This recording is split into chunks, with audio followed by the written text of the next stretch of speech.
This is why tomorrow you need to be in the streets. Got nothing to. We are not affiliated to any political party. Personally, I don't belong to any party. I'm not a member of any party. I don't support any politician. But this is the reason why you have to come out to the streets tomorrow. Because tunaongezewa taxes, not because the government does not have money. It's not because that Kenya is doing so badly. It's not because we don't have businesses that are working. It is because people in government are stealing money. Usidanganywe na mtu. They are all stealing money. That's the problem we have. It is not a problem of, oh, sijui tulichukua loans ngapi. No, they are just stealing money. They are wasting your money. They are stealing your money. They are buying companies. They are buying land. I know this because I know people in government. People are stealing your money. So tomorrow ukikuja kwa streets, you're not coming to streets to get paid by anyone. You're coming to fight for your own future.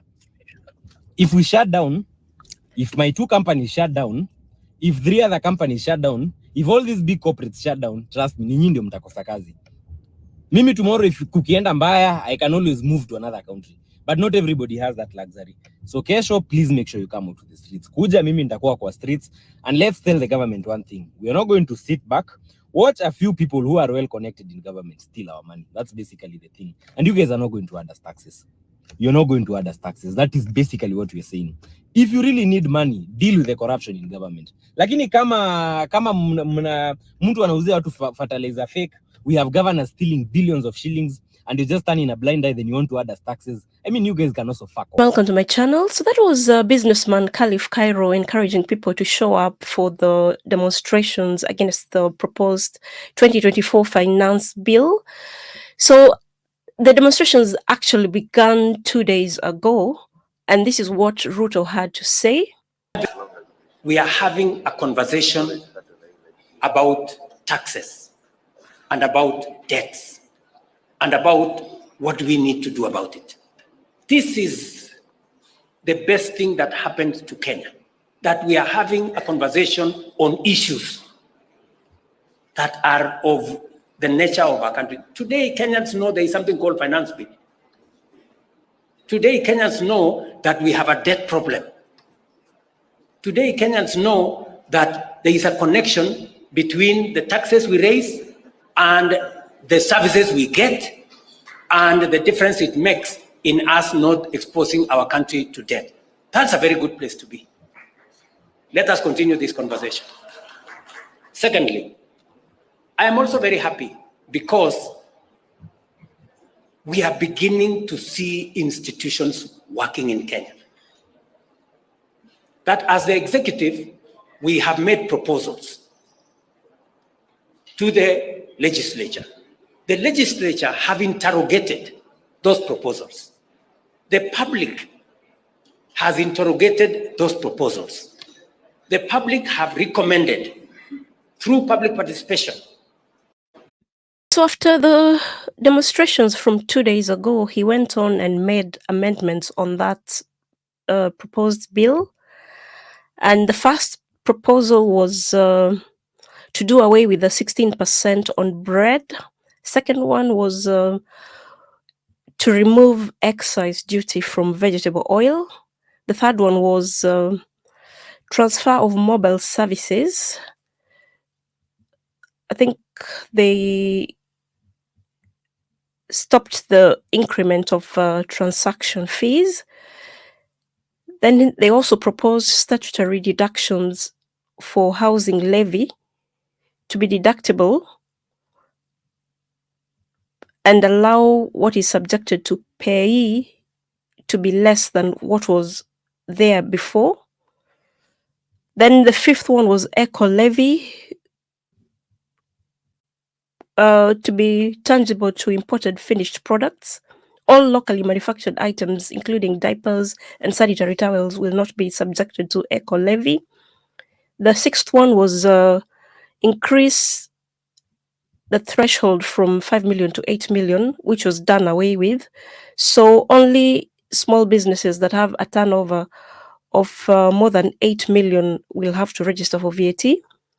The seventh one was e-teams. Small businesses that have a turnover of less than 1 million will be exempted from e-teams. The eighth one was proposed excise duty on only imported eggs, onions, and potatoes to enhance locally produced products to be more marketable. The ninth one was a fight against illicit brew. So they were changing the excise duty from volume of alcohol content. Sorry, they were fighting against illicit brew. So they changed the excise duty from volume to alcohol content. Hence, those producing very high alcohol content will pay more excise duty. The 10th one was to support pension contributions, that is, increase the amount allowable for taxable contributions from 20,000 to 30,000 monthly. But a lot of people are still not feeling the amendments. They want the proposals to be dropped altogether. So because people are still discontent, they went out and demonstrated throughout the country. So that was Kisumu.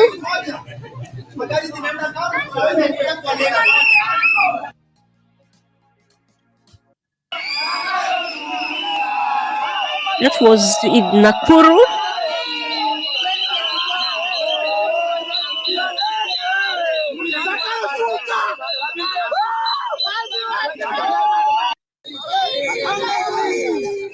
That was Nyeri.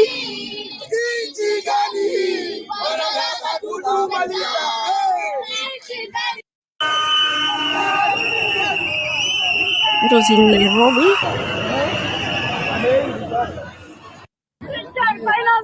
Reject! Even Garissa. Yes, yes, yes, yes, yes. That was in Kirinyaga.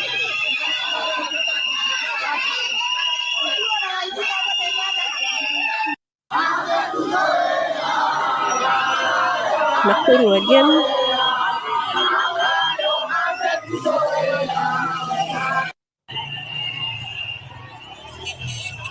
Thika.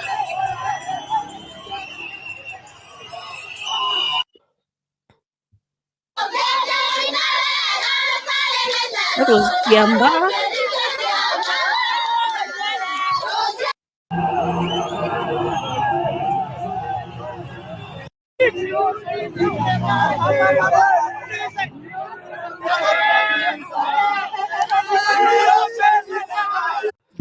So despite all those unrests, some politicians seem to be out of touch with people's feelings.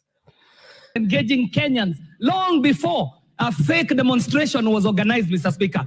And the lie persists, Mr. Speaker, because even some of the photos that we were seeing out of the streets, I can tell you as a graphic editor that they do not belong to this country. Photos were being taken off the internet and being edited and posed as Generation Z. I am a photo expert, Mr. Speaker, and I can point out to you photos that were edited to look like they were in the streets of Nairobi, but they were not. But that was not the point, Mr. Speaker.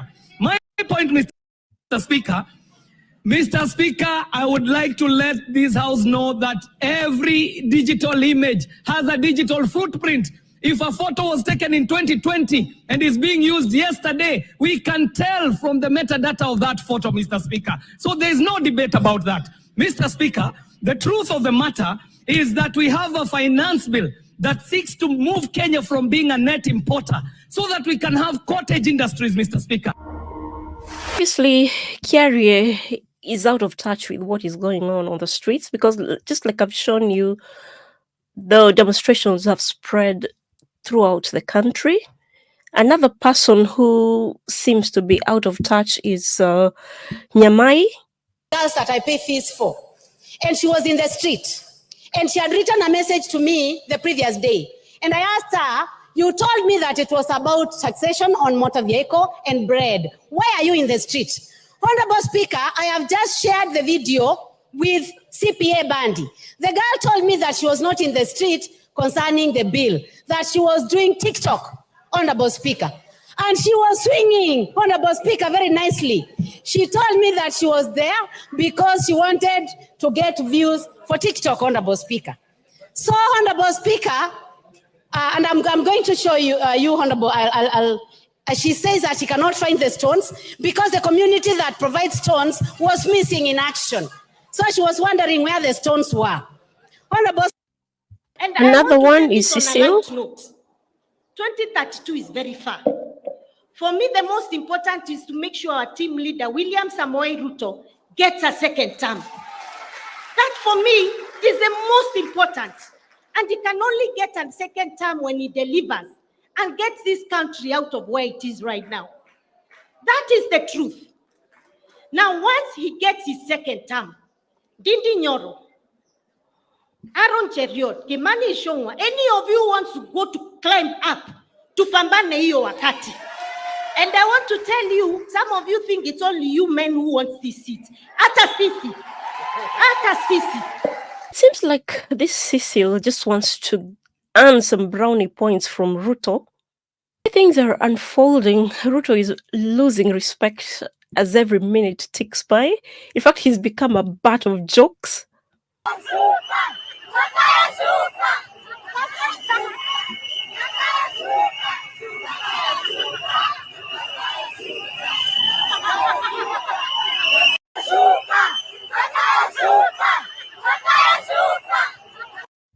Somebody mimicking Zakayo from the Bible. And if you're lost, Zakayo is Ruto's moniker because of his zeal of taxing Kenyans like Zakayo from the Bible. And I've had to explain the name because even me, when I first heard that name, I used to think that was his middle name or something. So it took a while for me to realize, oh, guys were likening him for the unfair tax collector in the Bible. It's fair to say these Gen Zs and millennials mean business this time because it seems like they're really having a say in a political economic matter, which is something they haven't been doing before.